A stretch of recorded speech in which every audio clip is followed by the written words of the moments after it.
Yeah, sound guy, can we turn Emmanuel's mic up a little bit, please? Like, all the way? Up. Anything? It's getting better. Ah, yeah. There we go. All me. It's all me. I don't have much to say anyway, though. I'd like to be debated. Have we verified we have a signal going to the other room? Oh! The projector's busted. How nice. We could go without those people, I guess. People on that room, a bunch of losers. Well, they can't hear me say that, so it doesn't matter. For those of you who are just none of you are going to tell them.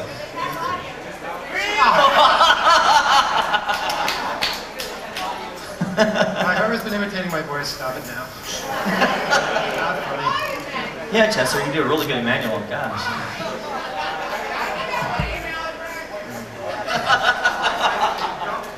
Just so people know, this is a social engineering panel, but we're also kind of co-opting it into a Kevin Mitnick panel because we're actually able to get him to join us by a phone link. The problem, there's a slight problem in that we are trying to get the phone line here, and we have to bribe the hotel people to let us use one of their lines, so we're in the process of doing that. We have a line. Okay, the bribe has gone through. All me. Yes. Okay, first, does anybody have that, a few people showed me a little press release from AT&T. Could someone bring that up?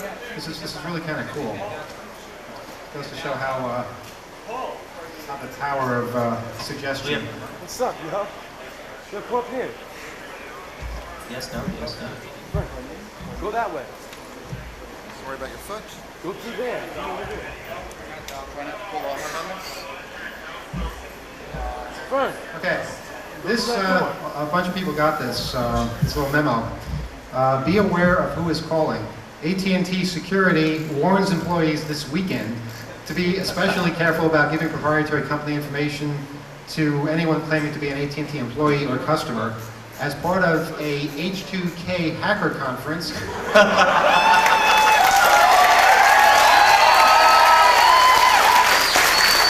July 14th to 16th in New York City, there is a social engineering contest.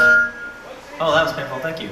There was a social engineering contest where hackers try to use the phone in an attempt to gain proprietary information about a company.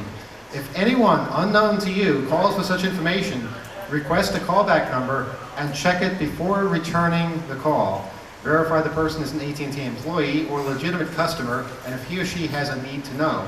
If you can't verify employment or the number, don't give out the information. Any incident or apparent attempt to compromise the security of the company's network and or computer systems should be reported immediately to AT&T Corporate Security.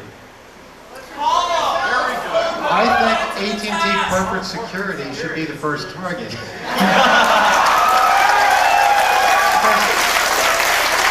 I'd like some more information about this myself. So I guess what we have to do is we have to get, first of all, do we have a link to the other room? I want to make sure they're Can okay? they hear us? Hang on, can they hear us in the other room?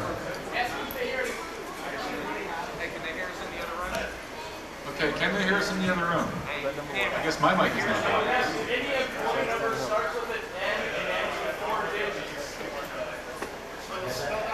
Okay, we're not going to go further until they join us with the audio. It shouldn't take very long. It only took us an hour on Friday to figure it out. So we had it working before. By the way, the phone number for corporate This Chris headquarters- Yavey guy, give him a round of applause there. Phone number for corporate headquarters, Oh yeah, Okay. 908-221-2000 is AT&T corporate headquarters, Basking Ridge, New Jersey. Corporate headquarters, where we try to reach corporate security. okay. Yeah, just ask for the say, hey, look. Well, we've got this memo, what we just need. All right. Well, they might not be open. It's just kind of weird when you think of it.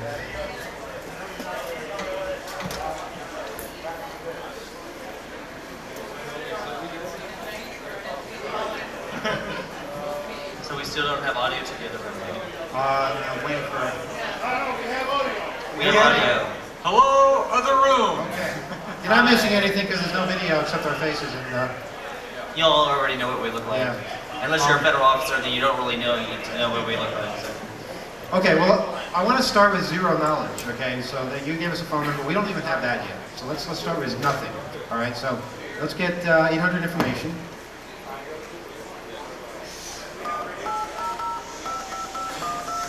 Getting fast busy here. I'm sorry. Yeah, I got it on there. Oh man, you paged me.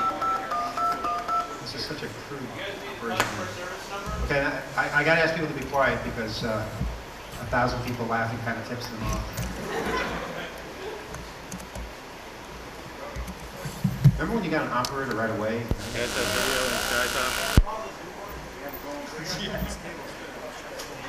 Still on hold. But we know that our call is important to you. No. The cable plugged in here was running through the projector. Is this loud enough? Can you guys hear this? This was laying Bring up the phone. No. We have video on SkyTop. Okay. Your call to toll-free directory. Please continue to hold. Say what? Excellent, thanks. No, It's not that kind of feedback. That's feedback. Tell me about feedback. See, years ago when they had people working for them, you would call and you'd get a person and they'd give you the number. Now you got to hold and wait for the one operator that can push the button to play the computer message. Someone will be with you soon. Maybe this is some of the information they're not supposed to give us this weekend. You know?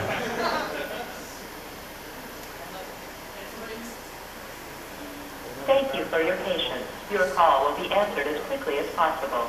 Uh-huh. Which in AT&T's world is not very quick. Just enough time for 2 games of solitaire. Let's introduce ourselves while we're waiting for this. Cheshire Catalyst. I'm the Cheshire Catalyst, and my claim to fame Please this week remain is on the I got line an for area your code. number. I live in Central Florida. When they split up 407, I went through the list of available numbers and decided that the countdown capital of the world should have area code 321. And the Public Service Commission will. Hello? Is anybody there? I'm sorry. The words Public Service Commission. Don't hang up. All right. The words Public Service Commission throw fear into any telephone operator. All right. Let's dial 9-1-800.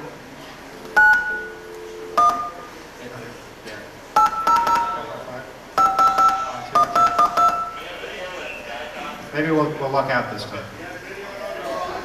Actually, when I'm on the phone, you can turn my mic down. That way there won't be feedback. Okay? Good safety Is tip. the phone up? Okay, it is. They already said that? Please try again later, like they can't even take our call at all? All right. We're hanging up. The other thing, let's signal the people before we hang up so we don't blow out the speakers. Hey, you didn't even do that. You didn't even do that. All me. We're hanging up now. Okay, hang it now. Okay. I'm going to pick up. Okay. Okay, we'll go up. We're going to hang up and then we'll press it. Snap.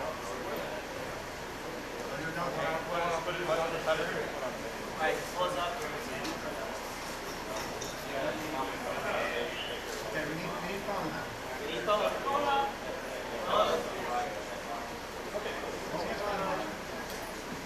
We need phone.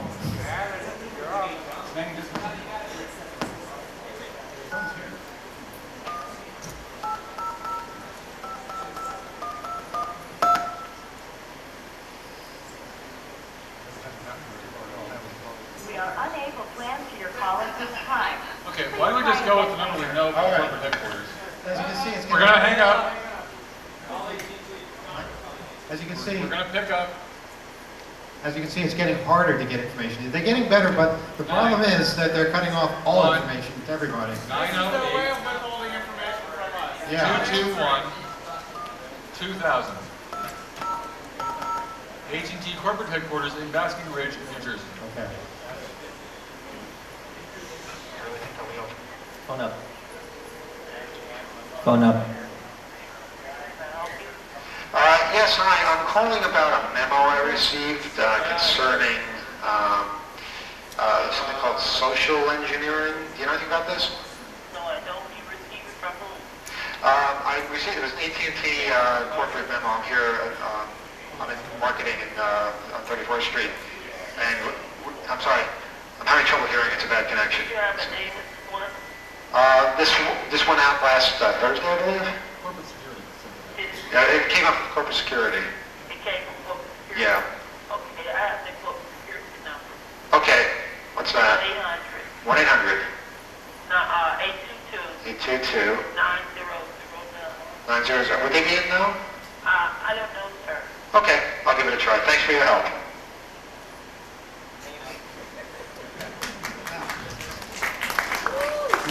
We got the number they weren't going to give us 1-800 information, so now we have their corporate security number. All we got is a We're phone just number. informed hackers 1, AT&T 0. I'm a little, okay, let's try to figure this out together. I'm a little unclear as to who I should be. I mean, why am I calling these people asking them for information? We need a good plausible excuse. You've been receiving calls, several calls for asking for proprietary customer information. Who am I? We're in marketing on a Sunday. Yeah. Well, first off, you need a location. Uh-huh. So 32 Avenue of the Americas is here in Manhattan, Okay. and is an AT&T headquarters building. Okay. So we're at, and we know that that address will ring a bell with them. So we're at 32 Avenue of the Americas. Is there a particular bit of information we want to get from them? I don't know. They've got a big buzz still. Oh, yeah, instructions on what you're supposed to do when the hackers call.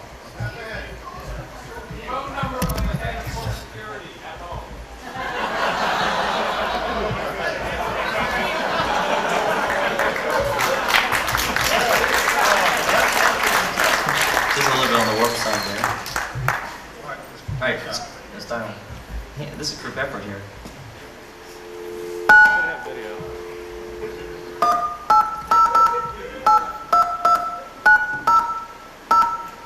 Did everybody else write that number down? Gotta be quiet.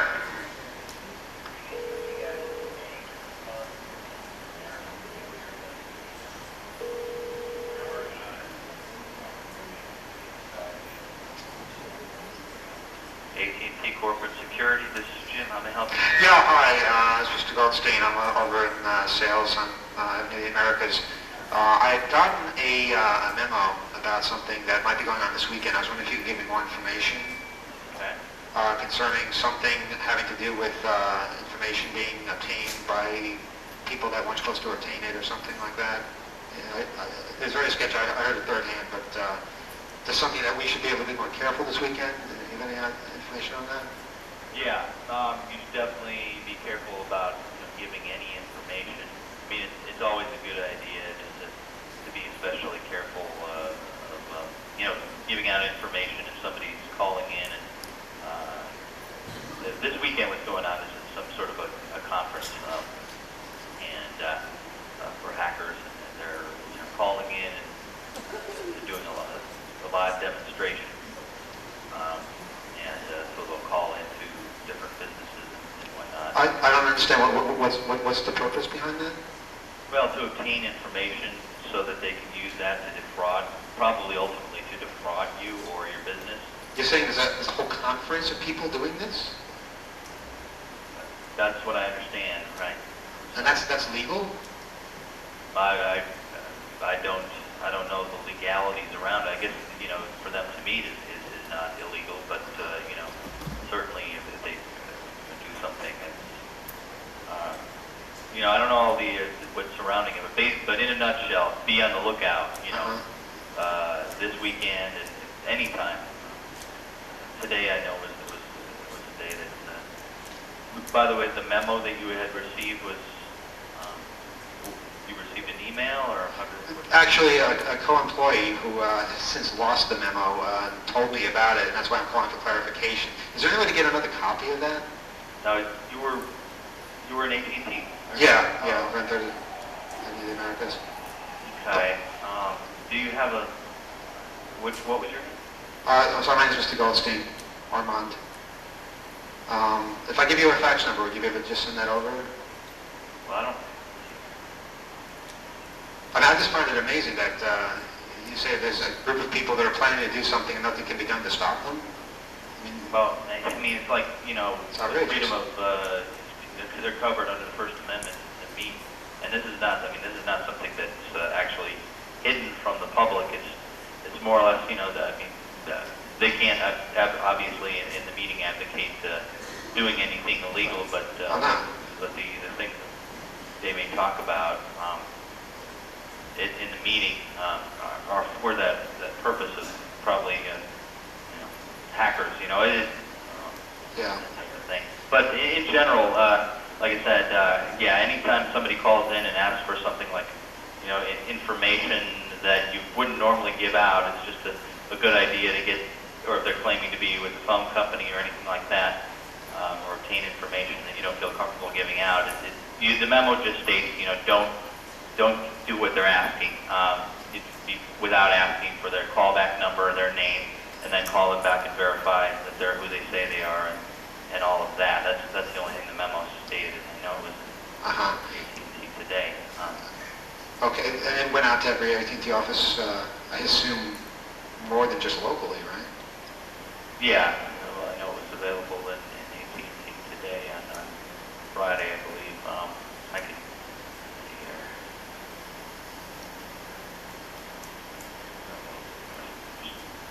Can you hold for a moment? Yeah, sure. Thank you. Thank you.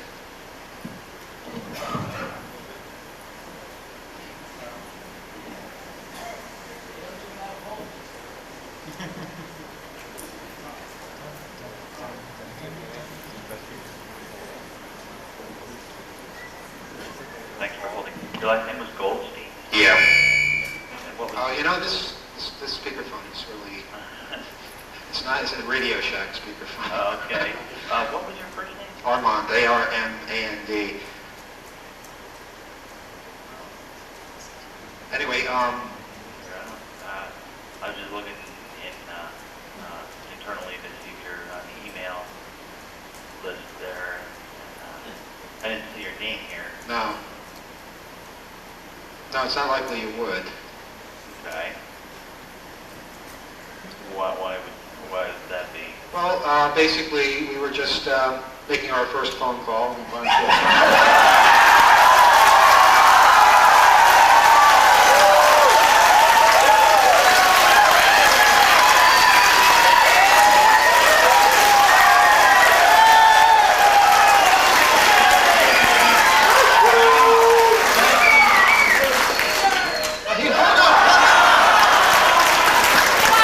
Telephone.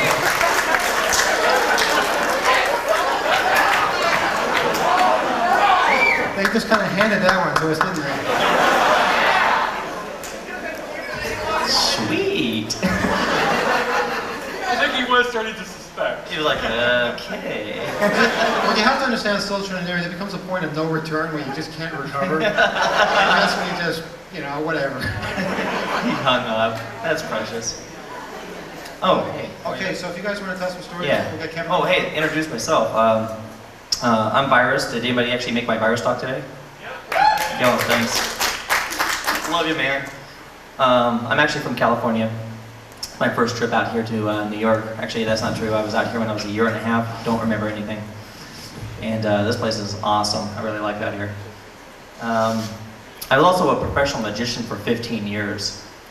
So being a professional magician, basically as a magician, you are social engineering when you're on stage 24/7. But on top of that, I like to get a lot of free stuff. So we're going to discuss a couple different techniques and stories here. I have some techniques if you want to go out and have some fun. These are some specific things you can do that'll actually help you out a lot. One is dealing with props. I have discovered that if you have a hard hat, a clipboard, and you're wearing a suit, you can go anywhere the hell you want. Kid you not. I've been to 2 Rush concerts, went to Pink Floyd, and I went to Oingo Boingo. Did not buy a ticket. Walked in, said, "Hi, safety inspector." This is when I had short hair. Walked right through, he said, "Oh, no problem," and gave me a security escort, basically took me anywhere I wanted to go. And I said, oh, okay, I'm cool. Do you mind if I just sit here and like enjoy the show? Hey, no sweat, you know. No problems. The thing with the social engineering is when you first start, I mean, if you're going to commit, you have to commit 100%. You can't back out, you can't start sweating, can't start shaking. Anything you say to the person, you have to believe yourself 150%. You know, if I'm telling you that I'm a safety inspector, I've got to believe that I'm a safety inspector, and I've got to act like a safety inspector, or it's not going to work. And then people with badges walk away with you, and that's not fun. So I mean, start looking at the part and start looking at what you need to do to get into the places you want to go. Remember that people inherently will trust you 100% of the time. Well, maybe not 100%, but most of the time. If you act like you belong there, they'll now let you walk through. I've gone into many, many places just because I'll just start walking right to the door, looking very determined, look at the guard, go, what's up? Boom, right through. And you go, okay. You know, obviously I belong there because I said, hey, how you doing? Get the eye contact, get the recognition. Be friendly. Be friendly. That's one of the best ways you can do things. I got into the pit of the Indianapolis 500 this year. It was actually the pole trials. I was down there, went down to the pole trials and I said, you know, I want to get into the pits. I want to check this out. Well, the securities were at each side of the gates and they were blocking everybody in. If you didn't have a pit pass, you could not get in. So I waited until one of the guards was distracted, and just as she was being distracted, I walked by the other guy and slapped on the shoulder and said, yo man, what's up? Good to see you again. And I walked right towards the pit and started talking to one of the pit crew. And it's like, hey, how you doing, man? But what he sees is me sitting there talking to a pit crew and pointing at the car and discussing things with the car. Or I'm actually like, hey, man, how you doing? Good to see you. You know, what's happening? And he's like, oh, obviously he belongs here. You know, and I just started walking up and down the pits and said, okay, I'm bored with this. Let's go find something else to get involved with.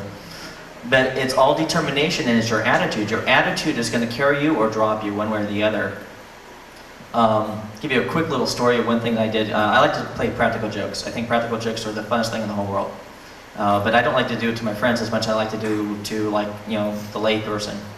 So we actually got a radio. We were in the old brick bulky radios, and we hauled it out and put a tape recorder inside of it. So if you press the talk button, it actually would play the tape. And I dressed up in a suit, a hard hat, and a clipboard, and got into an elevator in a building, and grabbed the thing and pressed the button and said, yeah, this is John. I'm going up to the 14th floor. I'm in elevator 3. I'm going to inspect elevator number 2. And then all of a sudden, you did you say elevator number 3? And I start talking. Yeah, that's right, elevator 3. He goes, oh man, you have to get out of there. They're working on the cables. So I calmly walked off the elevator to the next floor and almost got trampled. And then the next thing I know, there's a lot of these people like running towards the elevators and, you know, inspection crews and maintenance people, and we left quick. Okay, actually I should probably talk to this phone to avoid the horrible feedback.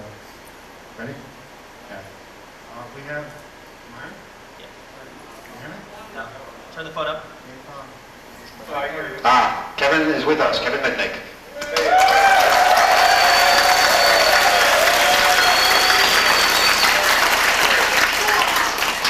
According to John Markoff, New York Times, Kevin is probably the most dangerous social engineer in the history of the world. I don't know if that's necessarily true, but well, Kevin can probably explain it better. No, I don't. Well, we all know that the media hyped me up, and John Markoff specifically, so he could create a character and write a book about me and profit. But everybody knows about that, and it's a pretty worn-out subject. But I'm sorry I'm not able to be with at H2K. The probation department is taking the position that I can't travel, so obviously I can't go to New York.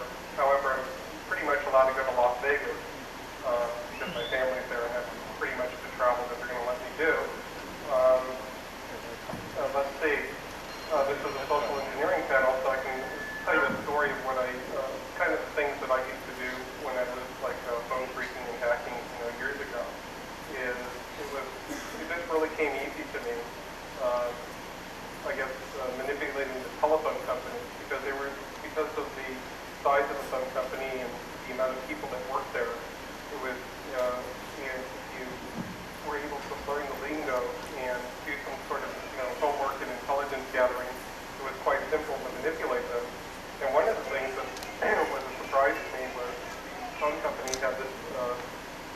the phone companies on the West Coast had a thing called a non-pub bureau.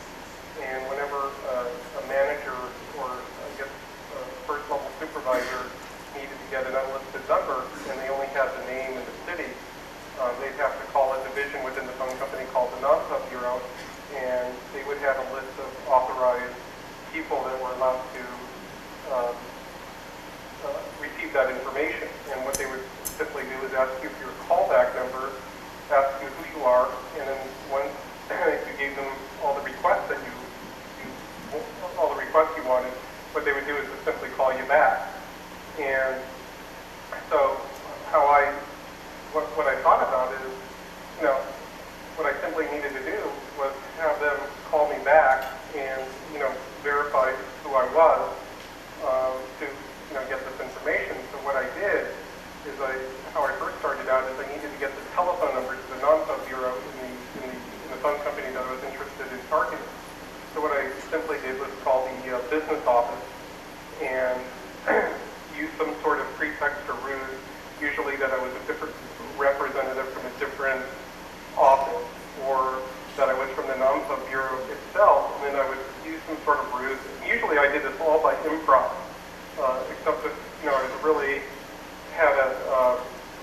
was really trying to, I would say if I really had a true target, then I would do my homework, but pretty much everything was improvised.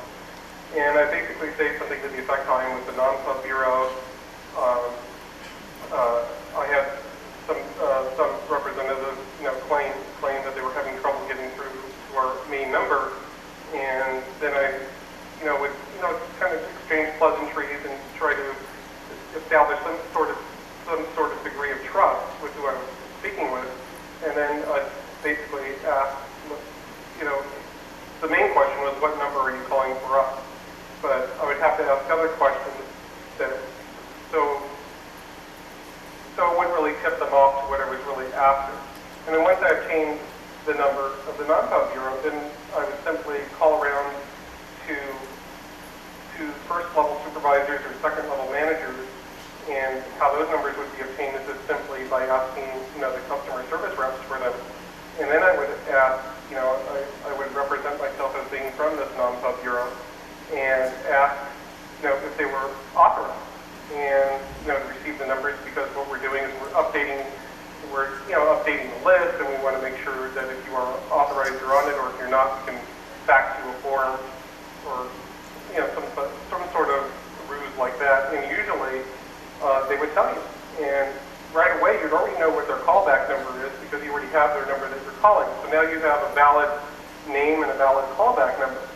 So then what I would simply do is call the area of the phone company that handled that particular telephone service. Now, it could have either been done through accessing the switch and adding call forwarding to the number, which usually they already had call forwarding, or in instructing the switch to forward the number to whatever target number you wanted, a payphone, a cell phone, or whatever. Or you'd simply, I'd simply at the time call up the assignment bureau within the phone company, find out the blocking or the cable impaired, and call the frame, and just have one of the frame techs clip onto the line and forward the number for me to wherever I wanted to receive the call. So then I would call up the non-pub bureau. I would say that I'm so-and-so. I call back to so-and-so. It would be validated. Then they'd call me back, and then they would, pretty much answer, give me all the requests that I had, and I'd simply either call the frame and have them clip on the line and deactivate the call forwarding, or I'd go into the switch itself and deactivate the call forwarding myself. So that was that's like a story of how, just by social engineering, I was able to basically obtain anybody's unlisted telephone number. And most likely, those techniques probably could still be used today unless, these phone companies really, create some, policies and procedures and the people follow them to the T. Because a lot of ways that social engineering was accomplished was doing some homework, finding out who was important in the organization, kind of the hierarchy or people that work for certain groups, trying to get some names, get some extensions, trying find out who was on vacation, who managed what project. And then I would try to, in other words, do intelligence gaps, try to find out any tidbits that I possibly can, and then, if possible, try to find out if they have voicemail systems, if they have email, what faxes existed in what locations, and that way, I could, if I wanted to, I could have set up prior some sort of false authentication, if you will, where if there was a question of who I really was, that could be verified either by fax, telephone, or email, or voicemail. And what I used to be able to do is infiltrate these systems and establish, a valid callback, a valid fax number, have somebody create me a voicemail box off their PBX, and that way, if there was any question, that they can call back and verify. And I don't know if you're still in the line, Eric, but yeah, we have a ridiculous setup here, but it works. It's kind of hard who I'm speaking with and stuff like that. But I was just giving like some examples. Like for instance, I remember, I think this was like over 10 years ago with AirTouch, which was a cellular provider in Los Angeles. I think Verizon recently talked about. But in any event, when I wanted to obtain information from AirTouch Cellular, what I would simply do is I called up the voicemail administrator and basically posed as an employee that was with AirTouch in one of their other markets, because they have other markets like in San Francisco or Atlanta.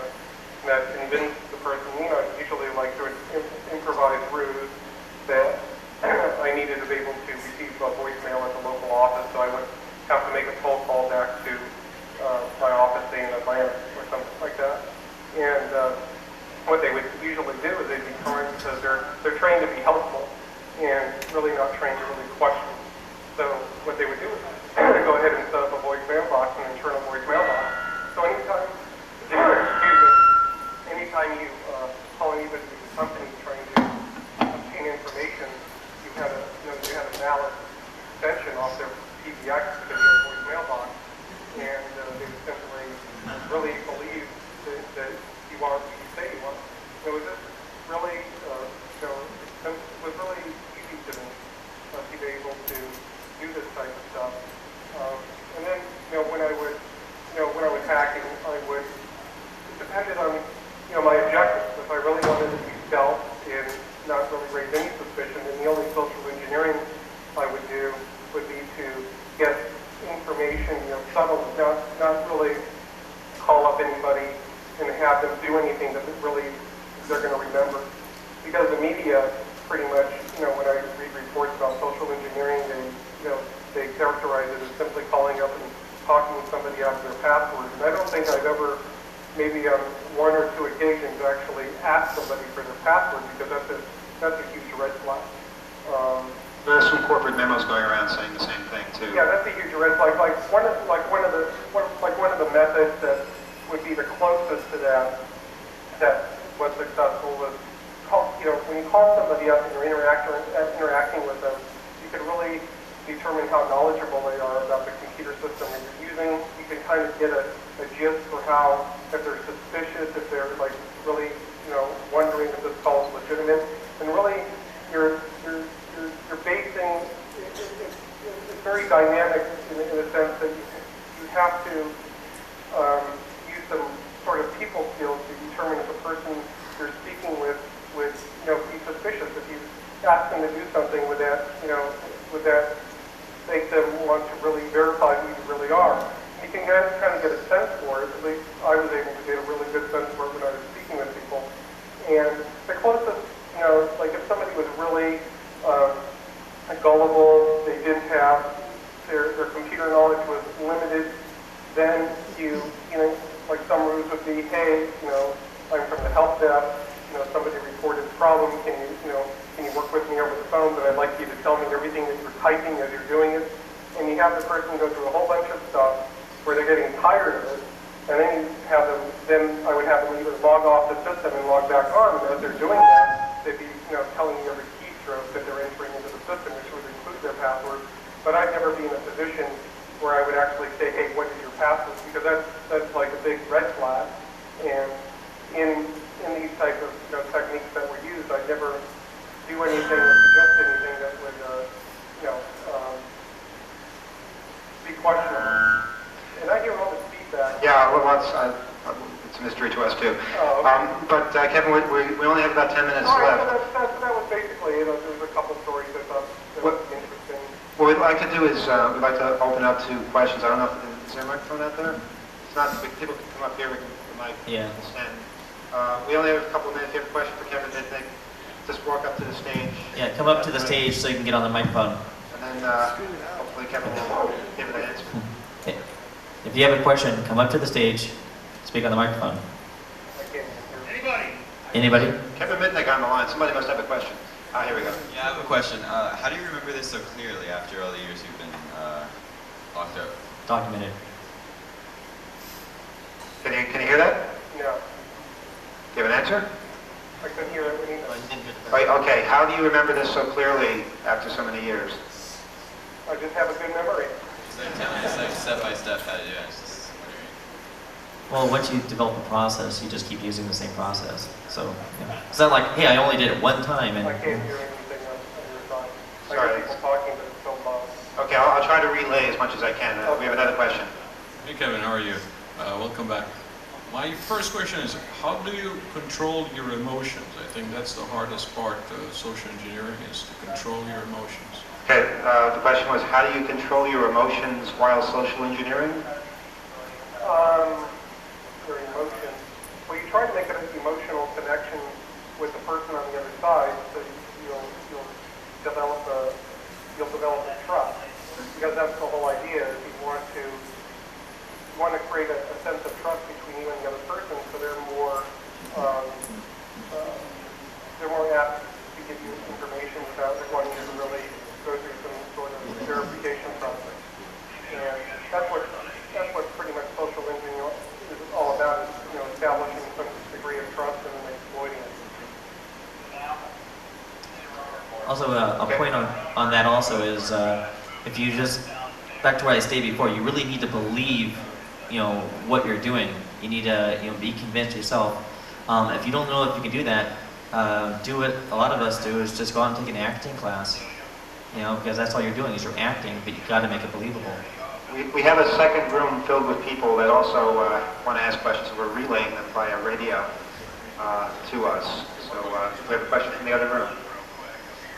Okay, let's go to this room. How much research do you have to do into the role that you're playing as your social engineering? Okay, the question is, how much research do you have to do into the role you're playing while social engineering? Well, pretty much when I used to do this stuff, a lot of it was just improvised, it was improv, and it was just being in the moment, so to speak. But if I really wanted to get some information, then I do my homework. First of all, with the phone company, I really understood their lingo, so it was easy for me. So I tried to, the organization that's being targeted, I try to learn the internal lingo, try to learn tidbits of information that employees would only know, try to have other names so those names could be dropped. Like, for instance, when 60 Minutes profiled me on their show just in January, one of the examples I gave them was with Motorola, how I called up the engineering department and to try to find out who was the project manager, who were the people that had access to the development of the microtax series of cell phones, because I was interested in getting the source code. And I was transferred to a manager who told me that the project leader was on vacation, and that person also gave me the name of the project leader. So I was able to use that information when talking to people that worked for that person to convince them to do things that they wouldn't have ordinarily done if they knew that I wasn't legitimate. What it seems like the bottom line is if you really don't know the person and recognize their voice, relying on some sort of, sense of trust. And, what I would suggest is if you're concerned about your employees or, social engineers, there should be some sort of verification mechanism in place to really verify who you are if they don't really recognize the person. And a lot of people won't go through the trouble to do that. They just want to get their job done. They want to be helpful. They're trained to be helpful. They're not trained to question. Maybe in the military that was anything that you can do, but definitely in corporate America, people are just interested in doing their job and doing things with productivity. And I don't know if things have changed nowadays, 5 years later, with the explosion of the internet. But a lot of things haven't changed. I don't think we're trying to take as many questions as we can in the couple of minutes we have left. We have a question from the other room. Go ahead. From the other room, over the radio came through, what advice would Kevin give to corporate types who need to avoid being social engineered themselves? You ever talk on the phone? The question is, what advice would you give to corporate types to avoid being social engineered themselves? Well, corporate types, or I guess their employees, I guess it all comes down to user awareness and education. I guess if a videotape or TV workflow or any type of, audio-visual could be shown of, how this is done, how you could potentially be a mark. A mark is, a person that, is a victim of a crime, so to speak. And if they can see a demonstration and, it's all about raising their level of awareness. If their level of awareness is high, then there's people out there that do this type of thing and how easy it is done, and about really questioning anyone that they don't really personally know when they get a phone call. One thing that kind of was a deterrent to me is if I was calling these companies, and then they would say in their announcement that something about their monitoring for quality assurance. I don't know what the actual quote is, but you call these companies today and they say, hey, this quality takes their monitor to assure quality of your call. And that'd be kind of a deterrent because you never know if you're really being taped or not. And so that might be a consideration some organizations want to make when they when their main PBX line and telephone numbers or whatever. All right, Kevin, we only have time for one more question. It's my solemn duty to inform you that question comes from Rebel. So I'll take it away. And please don't give out the email address. The question is that I noticed that you're trying to get unlisted numbers. A lot of people ask me how to get unlisted numbers. I noticed you have to go through a lot of steps. Is there any way to go through less steps to do certain things, or does more tasks take more steps to do, like getting an unlisted number or getting into a building or things like that? Rebel wants to know how to get unlisted numbers. Great. What are you trying to do? As soon as I hang up the phone, I'm going to have the FBI knocking on my door. Come on. Actually, how you get unlisted numbers? Go hire a private eye. I'm sure, there's a lot of private eyes out there that hire people that are information brokers that basically can get anything. And that's how private investigators kind of insulate themselves from breaking the law, because of all these new federal laws being passed about motor vehicle records. They just farm it out to information brokers that charge high fees, but they get the information. Obviously, everybody in the audience knows nobody has any privacy.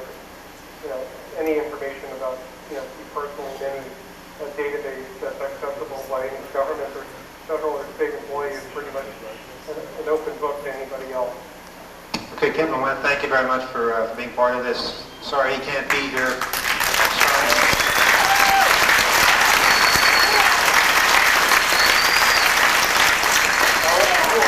I'm glad you can be here telephonically, and I just want to thank everybody out there for all the support they've shown me over the years, and hopefully at the next maybe whenever that is, maybe next year or whenever, then hopefully I'll be able to have the honor of meeting everybody. But, okay, we'll get that film to you one way or another so you can finally see it. Yeah, great. I'd love to see it. All right. Thanks for the Everybody Panelists. have a great time, and I'll talk to you soon. All right. Take care, Kevin. Take care. Bye-bye.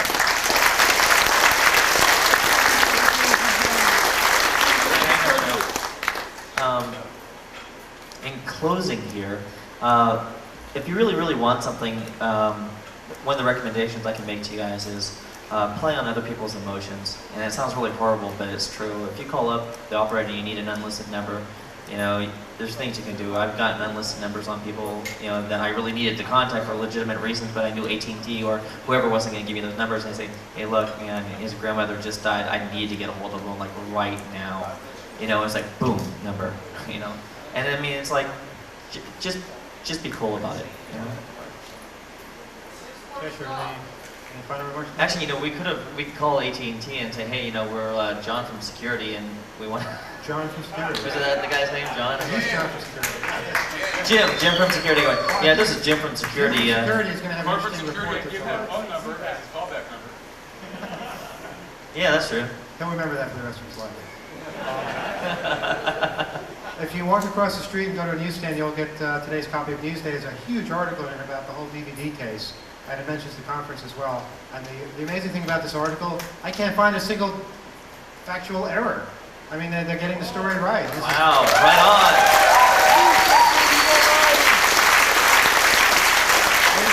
They got this David takes on Goliath thing, and they got, you know, Goliath's picture over there, Jack Valente, and they really did a good job. So if you can find copies of Newsday over there, by all means pick one up. This comes out the day before the trial. It's a good thing.